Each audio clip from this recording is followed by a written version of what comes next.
জান্নাতের মধ্যে গাছ গোছালা খুব ভালো হয়, কারণ জান্নাত হলো উর্বর জায়গা। কোরআনে পাকে এসেছে খুব ভালো জায়গা জান্নাতে। আল্লাহ বান্দারা বলে, আল্লাহ এটা উর্বর জায়গা, এখানে আমি শ্বাস করতে চাই। আল্লাহ বলেন এখানে শ্বাস করার দরকার নাই। না, আল্লাহ কোরআনে পাকে আপনি প্রতিশ্রুতি দিয়েছেন না, জান্নাতে যেটা চাই সেটা দিবেন। আমি এখানে চাই শ্বাস করে খেতে। সুবহানাল্লাহ। আল্লাহ বলবেন যাও শ্বাস করো। জান্নাতি বান্দা সেখানে গাছ রোপণ করবে। হাদিসে পাকের এবার বলতেছি, তিনি গাছ রোপণ করার সাথে সাথে ওই গাছ এমন বড় হবে এবং গাছে সুস্বাদু ফল ধরবে। ফল কিরকম হবে? দুনিয়ার ফল নয়, জান্নাতি গাছের ফলের বর্ণনা হাদিসে পাকে এসেছে যে দুনিয়ার সর্বশ্রেষ্ঠ জিনিস যেটা বড় পাহাড়, একদম ছোট একটা জান্নাতি ফল ওই পাহাড়ের সমপরিমাণ হবে। সুবহানাল্লাহ। দুনিয়ার একটা ছোট্ট জান্নাত পর্যন্ত বলে 10 দুনিয়ার সমান হবে। সুবহানাল্লাহ। কত বড় নিয়ামত আল্লাহ রেখেছেন। ওই বান্দা গাছ রোপণ করবে, ফল ধরবে এবং ফল খাবে, ফলকে শুকরিয়া আদায় করবে। হাদিসে পাকে এসেছে আল্লাহ নবী বলেছেন এই সময় এই গাছ রোপণ করবে, গাছ বড় হবে, ফল ধরবে, খাবে, এই সময়টা হবে মাত্র 100 করে এক ফলকের সমান। সুবহানাল্লাহ। একদম অল্প সময় হয়ে যাবে। আল্লাহর কত বড় নিয়ামত আল্লাহ রাব্বুল আলামিন রেখেছেন। সেজন্য একবার সুবহানাল্লাহ যদি কোন আল্লাহর বান্দা বলতে পারে, তার জন্য একটা আপনার জান্নাতের ঘর তৈরি হয়ে যায়। সুবহানাল্লাহ। সেখানে ইউসুফ আলাইহিস সালাম খাদ্যমন্ত্রী ছিলেন। আপনারা জানেন ইউসুফ নবী যখন নতুন মন্ত্রী হলো, ত্রাণ দিচ্ছে বিষয় কিতাবে এসেছে, ত্রাণ দিচ্ছে।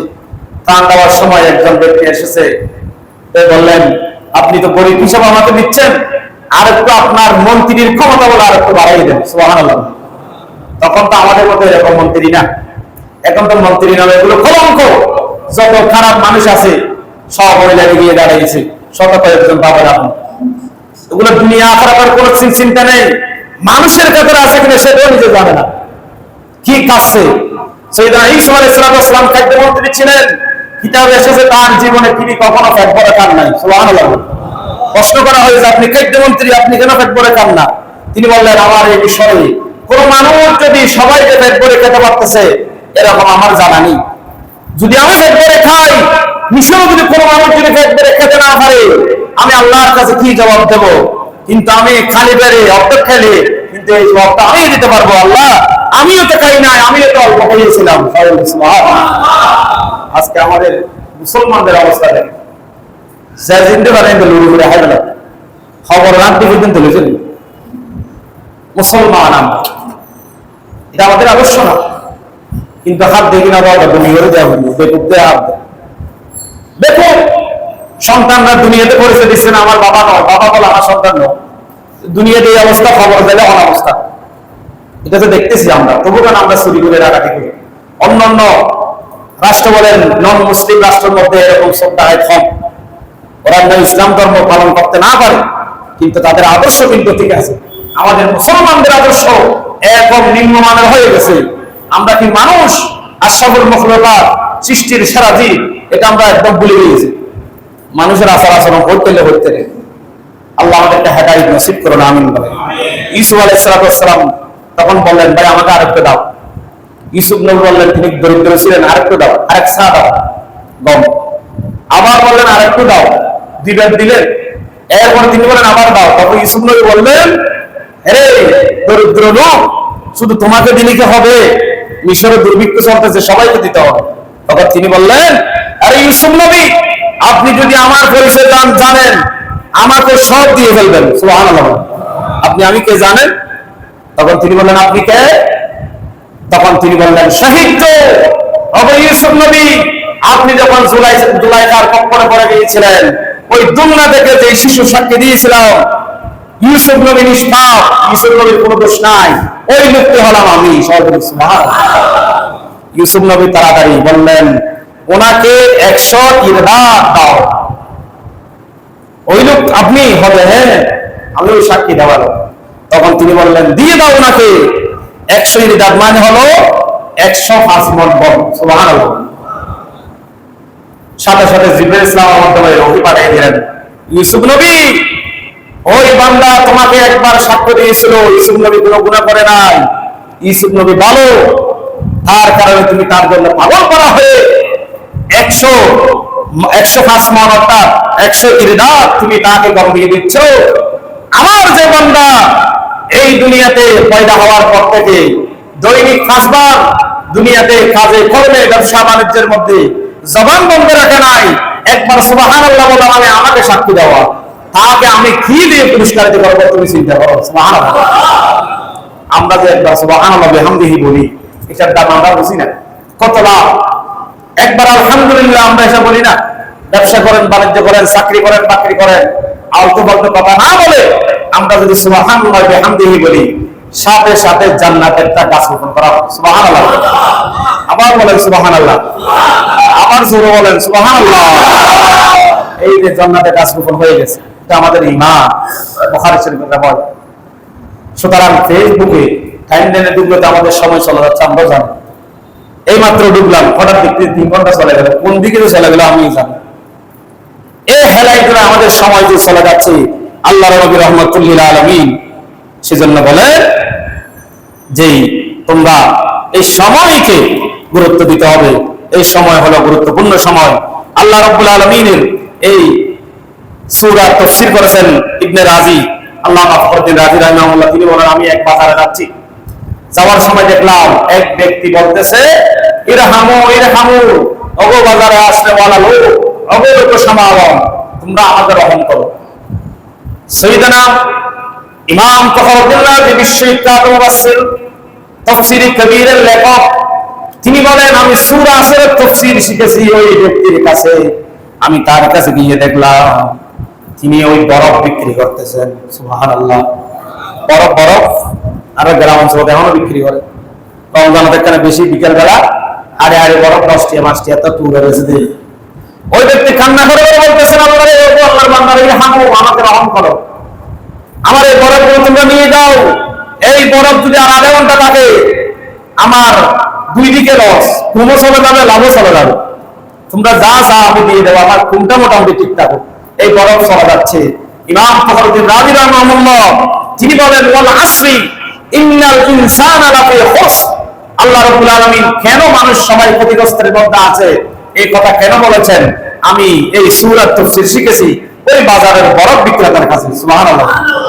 আমাদের জীবন এটা বরফের মতো, আপনি কাজে লাগান, কাজে লাগবে, কাজে না লাগান কিন্তু চলে যাচ্ছে, আপনি আর পাবেন না। আপনি আর কোটি টাকা খরচ করলো, একটা মুহূর্ত, একটা দিন অক্সিজেন দেন, এমন করে লন্ডন যান, আমেরিকা যান, থাইল্যান্ড, ব্যাংকক সব ঘুরে যান, কিন্তু আপনার সময় হবে না। সময় থাকতে আমাদেরকে কাজে লাগাতে হবে।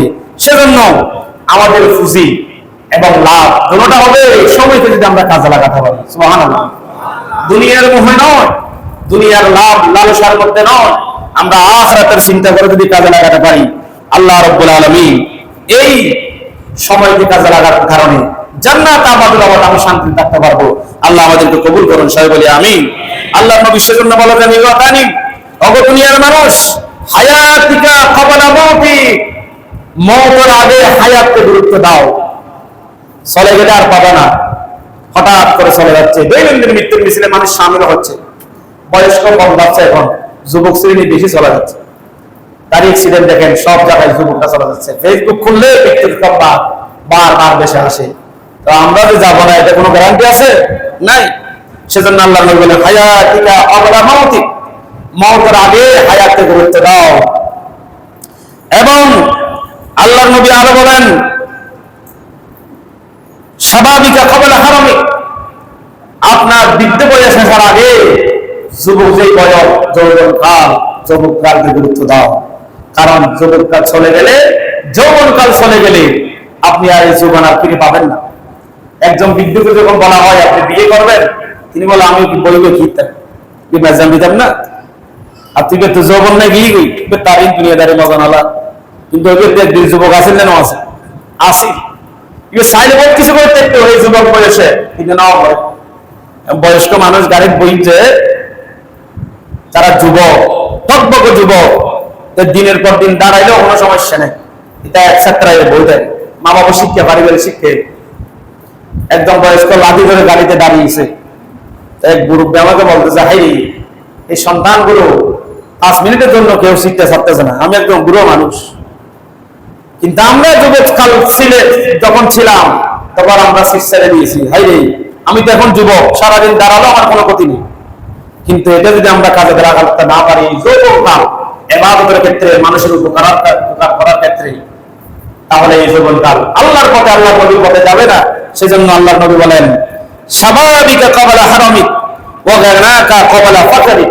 অর্থাৎ তুমি যখন ধনী ছিলা, কোটিপতি ছিলা, খবরে টাকা আছে, খরচ করো নাই, মসজিদে আসছো, 500 টাকা 1000 টাকা অনেক নোট আছে, তো তোয়াইয়ের 22 10 টিকা তো 5 টিকা খেয়ে কে একটা 50 টাকা দিলা দিকে গুলো হয়ে যাবে।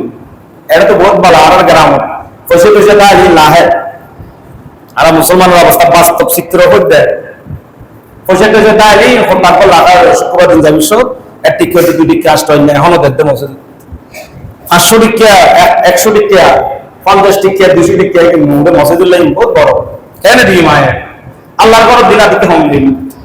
আর চিন্তা চেতনা ইয়া সে তো আল্লাহ রাব্বুল আলামিনের পেয়ারা হাবিব বলেন, ওয়া গানাকা ক্বাবলা ফাকরি। টাকা যখন তোমার কাছে থাকে, ধন সম্পদ যখন থাকে, তুমি ফকির হওয়ার আগে এগুলোকে মূল্যায়ন করো। এগুলো থাকবে না এক সময়, হয়তো নাও থাকতে পারে, আল্লাহ চাইলে থাকবে, যে না হয় থাকবে না। আমরা হাজারও দেখতেছি, সকালে কোটিপতি আবার বিকেলে একদম রাস্তা ফকির, আমরা দেখতেছি, বাস্তবও দেখতেছি। সেজন্য আল্লাহ নবী বলেন, ওয়া গানাকা ক্বাবলা ফাকরি। ওগো দুনিয়ার মানুষ, তোমরা যখন তোমার ধন সম্পদ থাকে, তখন তোমার ওই ধন সম্পদের ওই টাকাগুলো সুন্দরভাবে ব্যয় করো, আল্লাহর পথে ব্যয় করো। ওয়াফারাবা ক্বাবলা শাকা। এবং তোমার অবসর সময়কে তুমি খুব গুরুত্ব দান দাও। তুমি এইগুলো গুরুত্বপূর্ণ বিষয় আমাদের জন্য। আল্লাহ নবী রাহমাতুল লিল আলামিন হাদিসে পাকে আরো অনেক কথা বলেছেন। বিশেষ করে জান্নাতে যে বান্দারা যাবে, জান্নাতের মধ্যে একটা দুঃখ থাকবে। সুবহানাল্লাহ। জান্নাত এটা এমন একটা বিষয় যেখানে দুঃখ বলতে কোনো বস্তুর নাম নেই, সুখ আর সুখ। আর জাহান্নাম এটা এমন একটা বিষয়, এমন একটা জায়গা যেখানে সুখ বলতে কোনো বস্তুর নাম থাকবে না, শুধু দুঃখ আর দুঃখ, দুঃখ আর দুঃখ।